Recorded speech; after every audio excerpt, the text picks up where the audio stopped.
जय शिवराय मित्रांनो मी पाठीमागच्या व्हिडिओमध्ये सांगितलं होतं की तुम्हाला की डिप जंक्शनला आपण चिकटपट्टी का लावायची, म्हणजे लावायला सांगितली होती, तर का लावायची ते तुम्हाला सांगतो मित्रांनो. काही जण इलेक्ट्रिशियन काय करतात की डिप जंक्शन आहे असा हा स्लॅबमध्ये लावतात.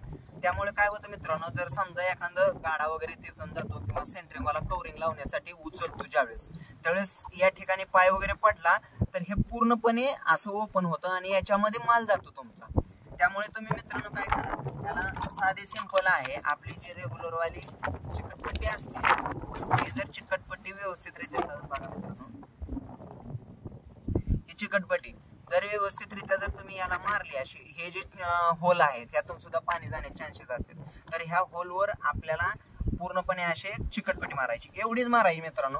2 ते 3 येडे मारले तर वरून जे छिद्र राहतात बघा मित्रांनो, हे वरून पण छिद्र असते, ह्याच्यात माल गेल्यानंतर तुम्हाला खालून स्क्रू मारता येत नाही. तर मित्रांनो या प्रकारे जर तुम्ही अशी चिकटपट्टी वगैरे जर लावली व्यवस्थितरित्या तर तुमचं काहीही नुकसान होणार नाही, उलट जास्त फायदा होईल. तर मित्रांनो या ठिकाणी तुम्ही पण काय यूज करता ते पण कमेंटमध्ये कळवा. धन्यवाद.